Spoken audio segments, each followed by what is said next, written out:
Kumusta kayo lahat? Update tayo sa aking detachable na burner, split hub. Okay, so may ginawa ako sa kanya ngayon na nozzle na iyari sa cylindrical hinges. Okay, so pinapainit ko pa. Ayan, kung mapapansin nyo, yan ang kanyang itsura. Hindi siya tubo. Ano siya? Cylindrical hinges na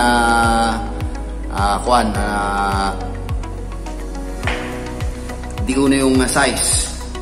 Okay, so tetest fire ko ngayon. Titingnan natin kung ano magiging performance. Etong nozzle na to ang pinakamatagal kong ni-repair. Ang daming barena ang naubos ko rito. Hindi ko alam kung itong panghuling repair ko na to gagana na to.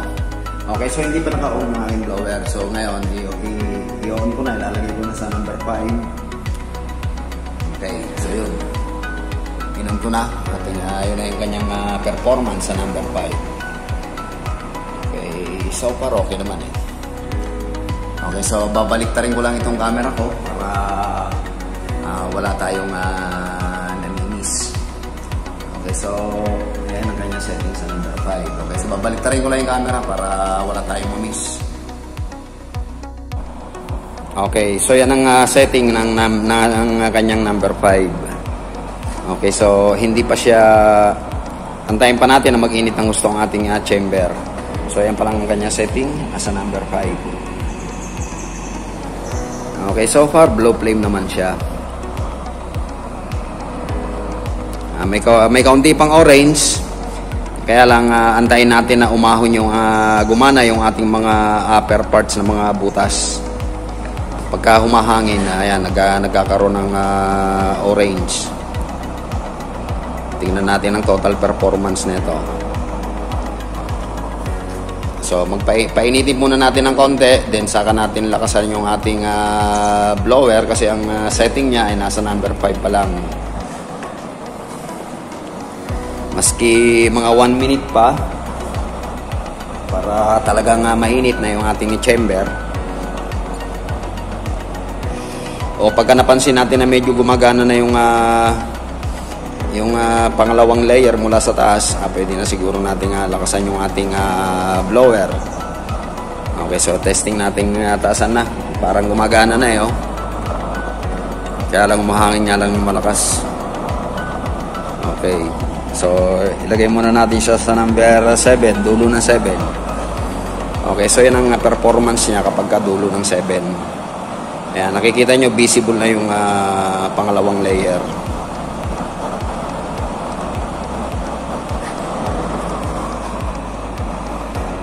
Yung yung pinaka ibabaw hindi pa nagpa-function.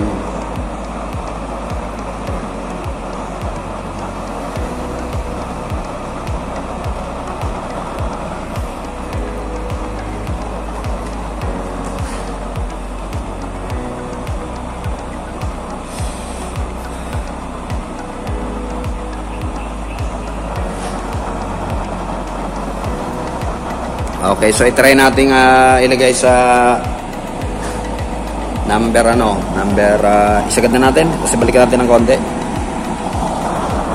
Maximum. Nasa maximum na yan. Ayan, maalimbukay na yung kanyang apoy. Lumalakas na yung ubong. Okay, so far blue flame naman siya. Nahahaluan lang ng konting orange.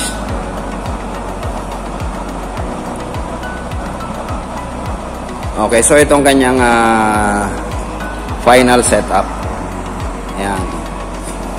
Yan ang aking split hub na kalan. Okay, pagka nahanginan talaga yan, nagkakaroon ng orange. Nasa tabi kasi ako ng bintana. Pero pagka wala namang hangin, ayan, okay naman ang performance.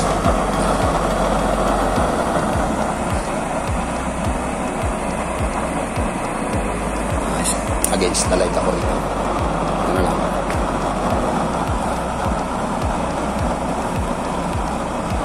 Kaya dito tayo banda.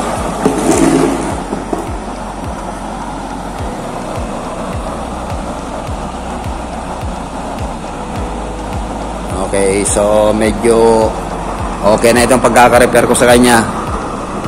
Nagkakaroon lang ng orange kapag kanahanginan, pero blue flame na yan. Ano, matingkad na matingkad yung pagka-blue.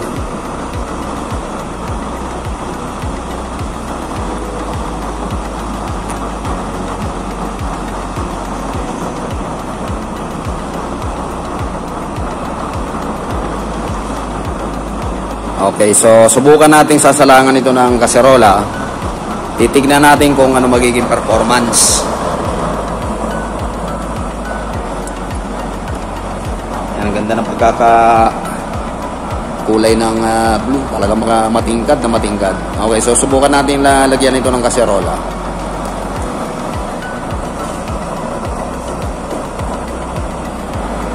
Okay, so may laman ito na isang litro yan. Titignan natin kung ano magiging performance. Okay. Okay, so yan ang performance niya. Nawala na rin yung pugak-pugak. Okay, so ito ay 1 litro ha. 1 litro ito. 1 litro itong kaserola na ito. Titignan natin kung ilang minutes bago niya mapakulo.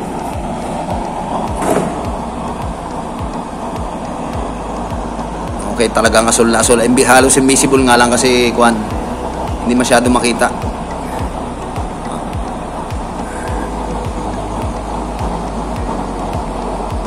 Okay, so wala nang blue, wala nang yellow, wala nang orange. Okay na ang performance na ito, nawala na yung pugak-pugak. Kaya ako to nire-repair kasi may pugak ng una eh. Hindi masyado makita. Ayan, pwede na siguro rito. O sa kabilang side. Ang hirap kuha ng angle na ito. Okay, so ayos na ayos ang performance yan. Para sa akin, satisfy ako rito. Kasi wala yung pugak-pugak, tapos talagang matingkad yung kanyang pagka-asul. Okay, so wala pang 1 minute, may vapor formation na tayo nakikita. Okay, so talagang matingkad na yung kanyang blue flame na binibigay.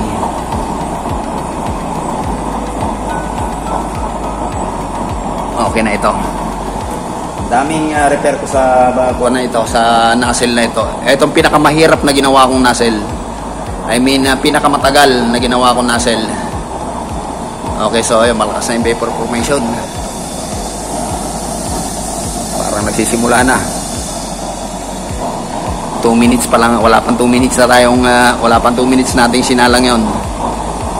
Okay, so ayan, bigay na yung kanyang lakas.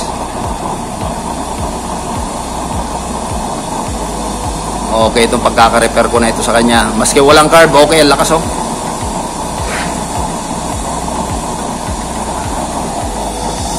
Ayan, kumukulo na agad. O, wala pang wala pang 3 minutes.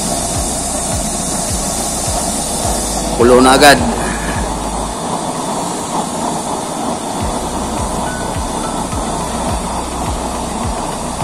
Okay, ang pagka-blue na ito, talagang matingkad na matingkad.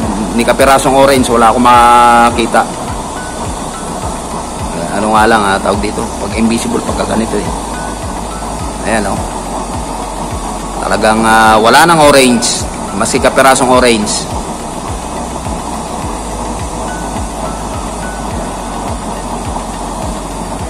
Ayan, okay na yung pagkaka-repair ko sa kanya.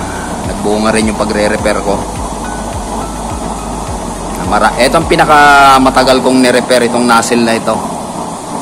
May sumpa yata itong nozzle na to, pero siyang pinakamaganda naman. Ang ganda naman ang kinalabasan. Nakukuha rin sa tiyaga.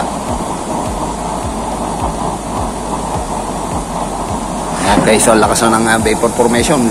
Kumukulo na. O, 3 minutes lang. Nakapagpakulo na kagad tayo. Nakapagpakulo na kagad siya. Hindi na lang masyado. Ayan, lakas ang bulo ako.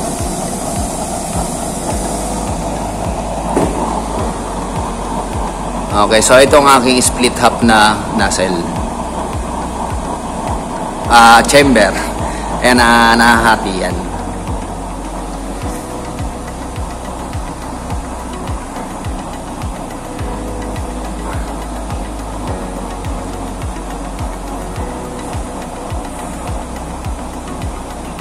Yan, ayos na ayos ang kanyang performance ngayon.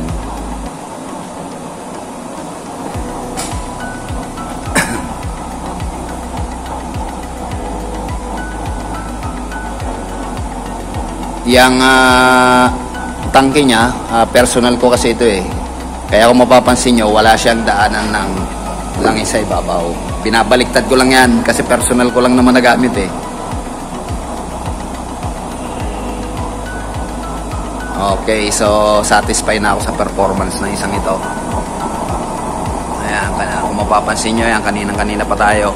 Hindi ako nagdadagdag ng langis dyan. Okay, ito ay split top na chamber. Okay, babaklasin natin tong kaserola. Titignan natin para makita nyo yung kung ano yung tinatawag na split top. Teka, position ko lang tong camera. Lakas ng pagkakalimbukay ng ating kwan.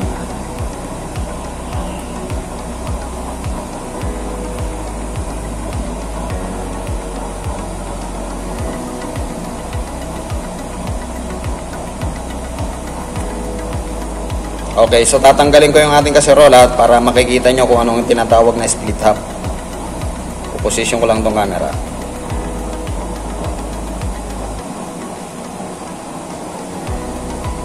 Baba. Yan, okay na siguro. May baba pa rin.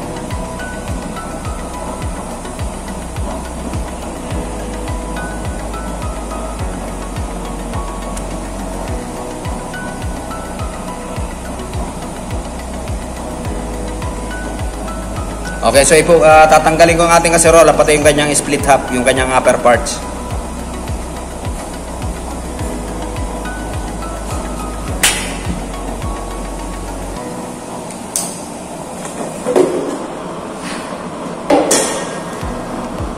Okay, yan ang kanyang full performance. Maalimbukay. Nagkakaroon lang ng hangin kapag napapasukan nagkakaroon lang ng orange pagka napapasukan ng hangin galing sa labas. Okay, so tatanggalin ko yung kanyang split top. Nahahati kasi ito.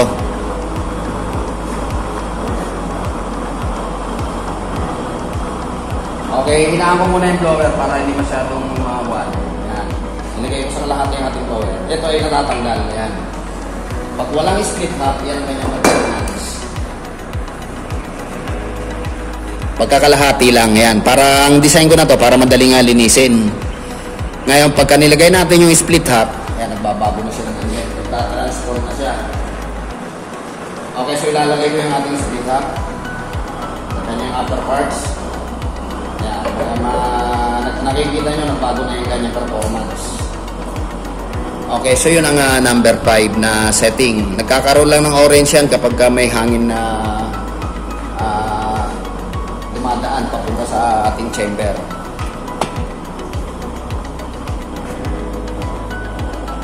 Okay, so yan ang setting ng number 5. Blue frame na blue frame din yan.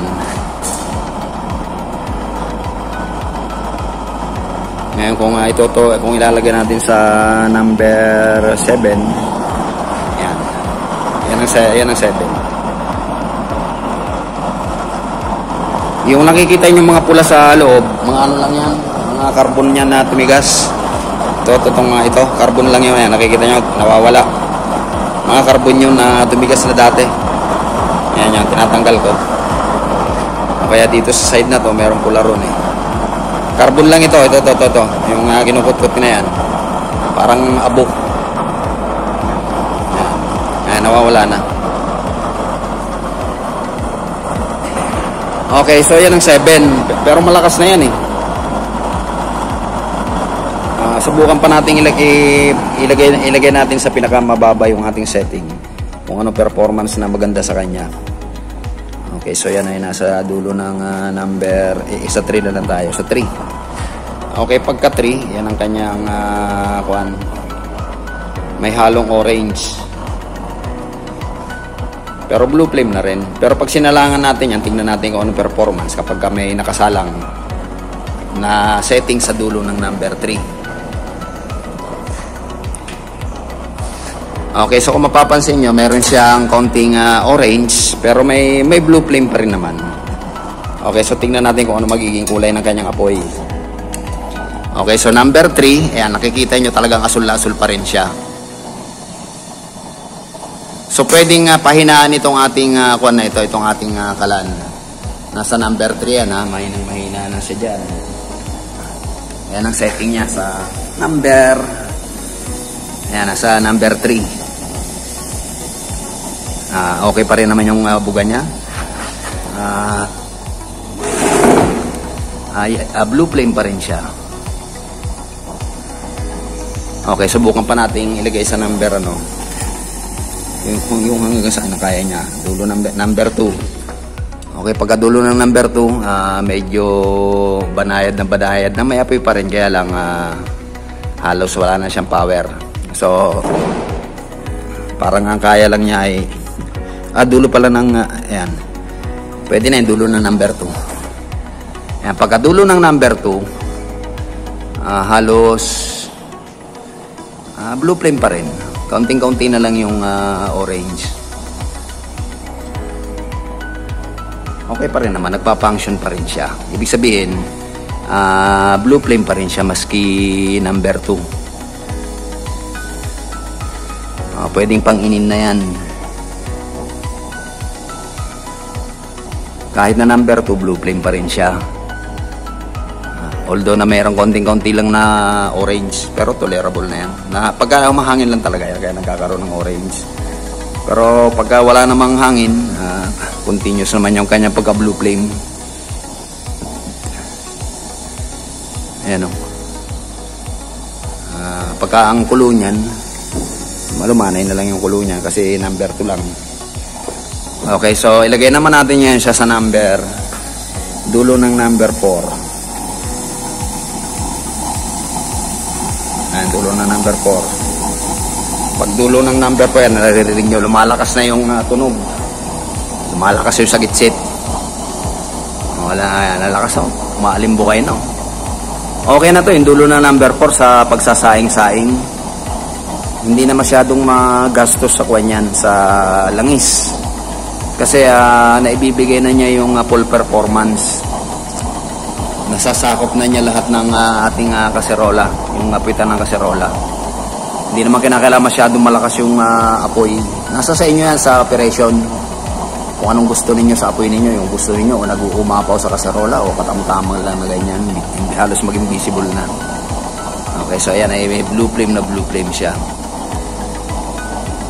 So yung apoy na ganito, wala nang uling yan. Hindi na yung magkakauling yung ating mga kaldero.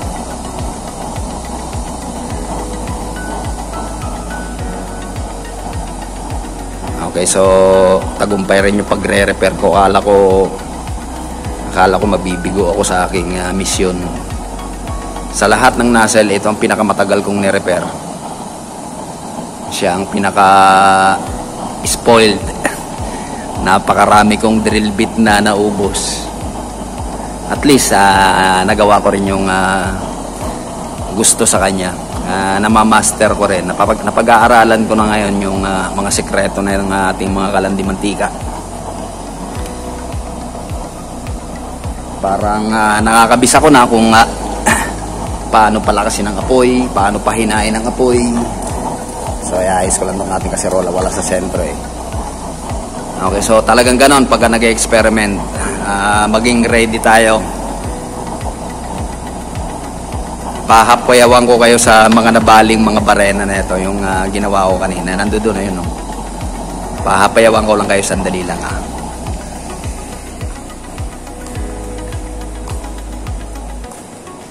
Okay, so yan ang mga barenang nagamit ko. Bukod pa yung dati. Kaya medyo sacrifice talaga yung ganitong paggagawa ng mga invention na ganito. Kinakailangan maging ready tayo sa gastos, sa oras. Eksakto na lang ito. Eksakto lang kulong. Hindi kayang gawin to ng maski kalahating araw, kulang.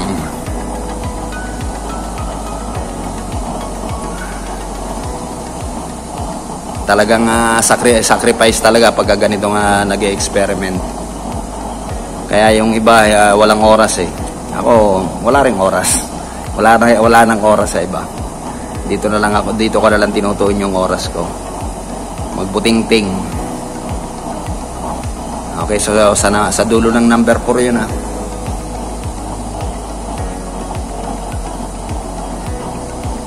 Okay, so i-set up ko lang tong camera ng maayos. Tatanggalin ko na yung ating kaserola.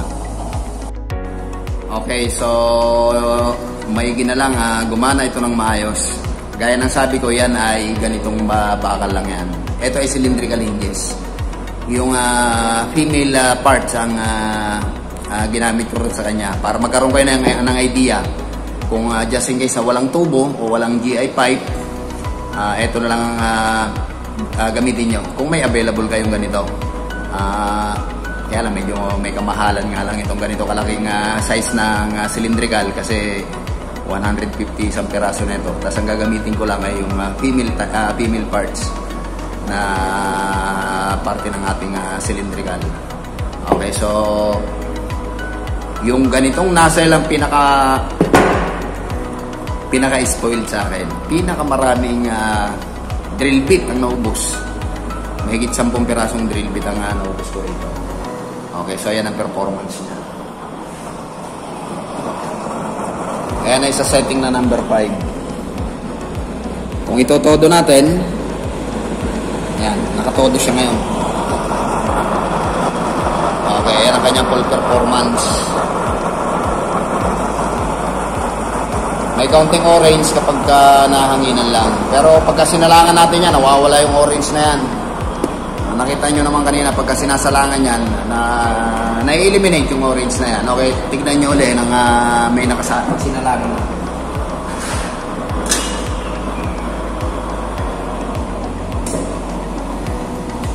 Ayan, automatic. Biglang sirit agad yung ating kasi pinakulo natin yan kanina. Okay, so, ayan. Wala na yung tawag dito. Wala na yung orange. Totally blue na lang talaga yan. Kasi kulay na ng damit ko yung blue na yan. Bumabay pa sa mga puwitan ng ating ng ating kaserola. Ayan, yung blue na yan. Ayan, medyo, ayan, palakas na ng palakas siya kasi nilagay natin sa maximum. Okay, so kung wala kayong tubo, wala kayong GI pipe, mag-try nyo, i-try nyo gumamit ng ganito. Advice ko lang, ingat lang kasi medyo hindi ko lang alam kung ako may pagkakamali o talaga matigas yung bakal na ito. Kasi nga, mahigit 10 drill bit ang naubos ko sa paggawa ng ganitong nozzle nito. Kaya sa lahat ng aking nozzle, ito ang pinakamahal. Isang piraso lang, mahigit na 1,000. Nozzle lang. Grabe. Okay, so wala tayong magagawa kasi nag-experiment tayo eh. Kung hindi natin tsatsagain, wala. Kung susuko tayo, talo tayo. Kaya nga nag-experiment eh. Para malaman natin kung anong pwedeng gawin. So, malaki natutunan ko sa sa nozzle na ito. Parang ngayon ko lang natuklasan kung paano palalakasin yung basta. Ibig sabihin, malaking lesson ang nakuha ko nung ginagawa ko tong nozzle na to. Sa dami ng nozzle na ginawa ko, kasi yung mga nauna, parang madali lang. Pero ito, iba kasi yung design na ito. I mean, ibang butas ang pinaggagawa ko rito kasi 2 inches lang yung ating kuwan eh. Undersize yung ating kuwan, yung ating nozzle, 2 inches. Samantalang yung ating kuwan, nasa mga 5 inches pataas to. Kaya napakababa ng ating nozzle. So, nung ginawa ko, ina-expect ko naman na kaya nga experiment. Hindi lahat ng experiment sa unang attempt ay success. Kaya nga, hanapan natin ang paraan. Kaya ang payo ko sa mga gumagawa ng ganito, yung mga nozzle, huwag kayong susuko. Konting tiyaga, konting makukuha nyo rin ang tinatawag na blue flame. Napakailap kasi ng blue flame na yan. Yan, kanina pa ako dal-dal yan. Talagang blue na yan. Walang kapirasong orange, wala yan. Yan. Talagang bumibirit siya maski paanong gawin natin. Maski pagano katagal. Kasi ito ay gumagana itong ating tangke. Kung mapapansin nyo, wala yung daanan dito. Kasi pang personal ko lang ito eh. Itong kalan na ito. Hindi ito pangbenta. Kasi nga parang kawan to. Ito yung mga nauna kong mga gawa na may sentimental value sa akin itong mga to. Okay, so nagkakaroon ito ng laman. Pinupuno ko to. Pwede naman maglagay na laman dito maski walang daanan dito. Doon ko pinadadaan sa daanan ng doon sa ating binabaliktad ko lang. Then binubuksan ko yung valve. Tapos pwede naman maglagay kasi may daanan naman ang hangin palabas. Walang problema. Pag napuno yun, saka ko lang nilalagay dito. Ngayon ko lang uli ito ginamit. Gawa ng yung isang nozzle nga na yun. Na-intriga lang ako kasi nakita ko itong quad. Itong cylindrical hinges. Kaya ayun, tinesting ko. An-experiment ko. So luckily natapos naman. Naayos din. So ayan, kanyang performance. Blue flame yan. Kasing kulay, mas matingkad pa sa kulay ng aking damit na asul. Ayan, oh. Walang problema. Nakita niyo yung alimbukay ng coil off ng mga kulok. Halos maubos na 1 litro natin. Okay, so hanggang dito na lamang muna ulit. Maraming salamat sa pagsama at saka sa mga nag-subscribe sa akin at saka sa mga dati kong subscribers.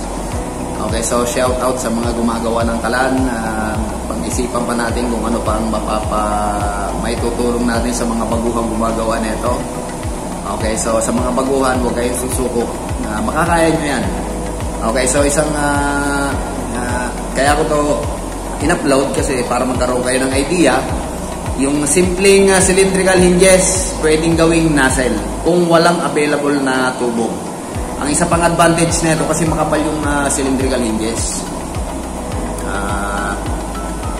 Para maganda yung birada ng daan ng ating hangin. Kasi ang kadalasang nabibili sa hardware yung mga coupling, ang ninipis, schedule 20 na, undersize pa. I mean, tama, undersize ang sukat. Wala pa sa wala sa standard. Schedule 20 na nga lang, wala. Nilalagyan pa ng thread. Pag nalagyan pa ng thread, pagka winelding natin, butas ng butas yun. Kaya ito naisip ko, yung itong cylindrical hinges na gawing nozzle. Ito ay 1 inch ang diameter. Okay naman ang performance yan. Talagang blue siya. So ikabit nyo lang sa sa 3/4 ang nito ang kanyang nipple. I mean yung coupling sa loob. 3/4 ang ginamit ko dyan. Okay, so hanggang dito na lamang muna uli. Parang gusto yung ating ating tubig. Konti na lang yung kulo. Konti na lang yung vapor. Okay, maraming salamat sa mga nag-subscribe. Sana may napulot na naman kayo bagong idea na ang cylindrical hinges ay pwedeng gawing nozzle. Yung female lang. Okay, so thank you so much sa sumusubaybay sa aking channel. At sana dumami pa kayo. Thank you so much. Until then.